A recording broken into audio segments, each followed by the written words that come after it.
All right, Coach, thanks for being with us here. 15-game win streak, the longest in program history. What's been the key? Thank you. A few things. Like I talked about at the beginning of the year, our depth is better. We've got 16 softball players this year instead of some softball players and some fill-ins. Our pitching has been healthy so far. Our lineup offensively is strong, and we're able to hit regardless of what pitchers are coming against us. The J-Woo pitchers were very strong. They threw the ball hard and fast, and we still were able to execute. Our defense was sloppy, but we're cleaning that up. So that's a sign to me that there are still more good things to come. Now, at the beginning of the year, everyone knew about Corinne Beta in the circle. She's been strong, but it's not just her. What have you seen out of your pitching staff? Kaylee Miller is a junior. She's a captain on the team, and her consistency is invaluable. She throws a lot of strikes. She's able to come in. We're still working on their confidence with her changeup and some other off-speed pitches and some movement, but her consistency is really invaluable to the team, throwing strike after strike. Now, perfect 10-0 so far in conference play.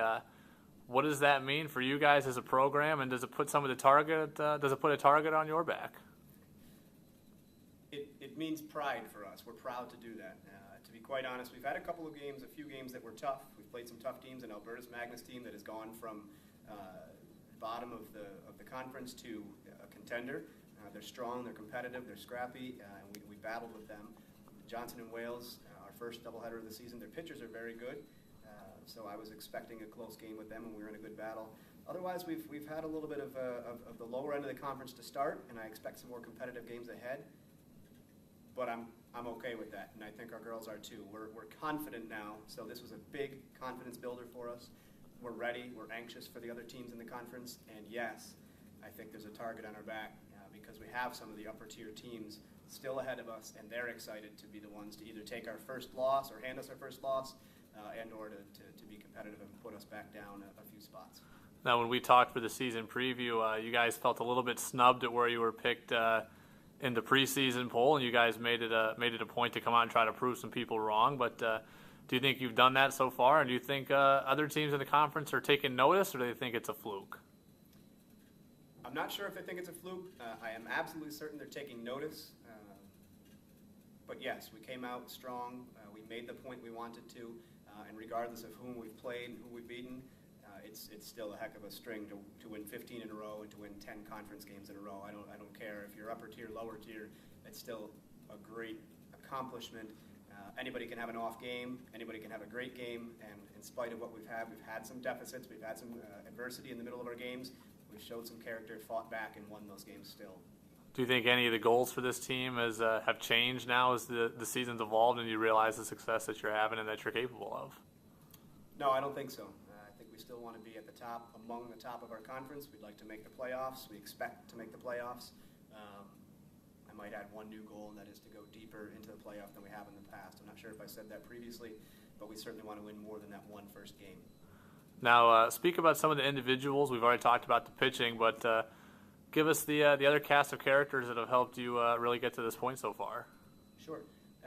Abigail Belcher obviously is the first person that comes to mind. She's leading the conference in hitting, and I read something today that said I think she's second overall in all. Second in the country in hitting, and just named Rookie of the Week in the conference. That's right. So very proud of her. She's been a standout athlete as a freshman, sophomore, and of course now as a junior. And so she's leading the team. She always leads by example. This year she happens to be doing it by hitting and her play at shortstop.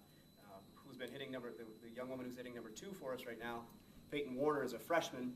And I knew while I was recruiting her that she'd be an impact player. But what she's been doing with the bat, with the sacrifices, with the contact, the hard, solid contact, and then the incredible, strong play in the outfield has been phenomenal and has been very exciting and uplifting for us. Lastly, our senior captain, I can never put enough credit her way. Noelle Byers is she's the rock of the team. She's an outstanding young woman. She's an outstanding, quiet leader by example also. She's our rock in the lineup at the 4 spot. She's our rock defensively at second base. She's our rock in the lineup in the locker room and in the dugout. Now we'll get you out of here on this question.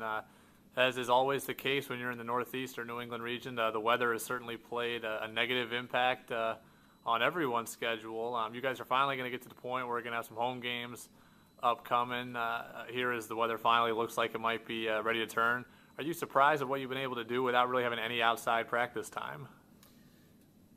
It's a great question. No, I wouldn't say I'm surprised. I know the talent, the potential that we've got. Today is going to be our second practice outdoors. I'm excited for that. But no, we showed inside the field house what we could do. We got some work in. Our first 4 games of the season were all losses, and we were sloppy down in Myrtle Beach at the Snowbird Classic, and we learned from that. We improved with the little bit of time we had outdoors.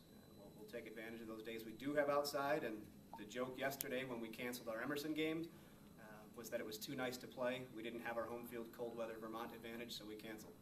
All right, Coach. Thanks a lot for joining us, and best of luck the rest of the way, and hopefully we're talking to you again.